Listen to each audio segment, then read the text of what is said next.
The office party felt off the moment Jenna and I stepped through the doors. The atmosphere wasn't warm, it was sharp, almost accusatory. People looked at her with admiration, but when they looked at me, it was a mix of confusion and pity. The worst part? Jenna didn't bat an eye. She moved through the room as if she owned it, while I felt like nothing more than a prop she'd brought along. Still, I remained composed, taking it all in, letting the tension sink deep into my bones. Something was about to unfold, something she never imagined I'd notice. I observed how she interacted with her colleagues. Overly cheerful, unnaturally playful, leaning too close, laughing at jokes that weren't even funny. Every introduction she gave me was rushed, dismissive, barely a touch on my arm, barely an acknowledgement. It was subtle, but it was enough. She had carved out a separate identity here, one in which I barely existed. And every time a coworker gave me a puzzled look, the pieces of the truth clicked into place in my mind. Then Daniel, her boss, approached. Confident, loud, entirely at ease, the kind of man who thrived on control because he knew no one would challenge him. He came right up, crossed his arms, studied me slowly, and smirked like he already had a story fed to him. His gaze traveled from my shoes to my face, and with that same mocking smile, he dropped the line that detonated in the crowded room, "So you're the ex she told us about." Those words didn't just sting, they sliced through the air with ruthless clarity. The music seemed distant. The lights were blinding. The silence pressed down like a physical weight. Conversations faltered. Eyes turned slowly toward us, wide with anticipation of the storm about to break. Jenna froze, horror spreading across her face, skin paling to paper white.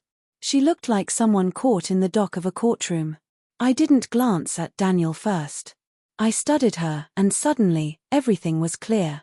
The pitying stares, the whispered comments, the cold distance of her coworkers, it all made sense. She had erased me behind my back, rewriting our marriage into a story convenient for her social image. She didn't want to appear married. She wanted to appear single, fun, and available, and she never expected I'd hear the truth straight from the man she admired most. Her body shook, waiting for me to explode, scream, or storm out. But I didn't. I turned to Daniel, calm, collected, and sharp as a blade. My voice was steady, controlled, precise. "I guess I am, starting right now." The effect was immediate. Shock rippled through the crowd. A drink tumbled to the floor. Some people covered their mouths. Daniel's smirk vanished. The silence became suffocating. And Jenna, she faltered. She lunged toward me, panic etched across her face, whispering my name in disbelief, begging me not to walk away. "No, no, no. That's not what I meant," she repeated, as if the truth hadn't already been etched into everyone's memory. But what truly broke her wasn't my statement, it was my calm. Calm meant final. Calm meant certainty. Calm meant I had already accepted a truth she assumed I'd never realize. She clutched my sleeve, breath uneven, tears threatening, and I stepped back just enough for her grasp to meet nothing.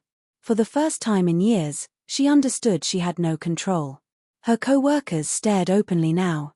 The admiration that once followed her was replaced with the spectacle of her unraveling. Daniel attempted to fumble an excuse, but no one was listening. The spotlight had shifted, it was now on her lies, her double life, her humiliation. She continued to plead jokes, misunderstandings, things she never truly meant, but every word only magnified her desperation and guilt. I didn't yell. I didn't accuse. I simply said, quiet, certain, and unshakable, "If you've been calling me your ex, then that's who I'll be." Her knees nearly buckled. She clutched my arm like a drowning woman, but I gently pulled free, watching her composure crumble completely. She realized she had gambled with something she could never own, my respect, my trust, my presence. And now, everyone saw the truth behind the facade she used to impress her colleagues. As I walked away, the room parted. Eyes avoided hers, some filled with shock, some with disappointment, others with amusement. She scrambled after me, begging me to stay, but I moved steadily, calmly. For the first time, she understood the fear of losing something she thought was always hers. Outside, under the icy night sky, she finally broke completely, tears, trembling hands, frantic apologies. But I felt no hurt. Only clarity. The truth wasn't that she had joked or made a passing comment, it was that she wanted a life where she could act single while still keeping me at home. And now, she was paying the price. That night, our marriage changed forever. Not because I yelled, not because I left, but because she finally learned that quiet words can carry the most weight and that the calmest person in the room is always the one who decides the ending.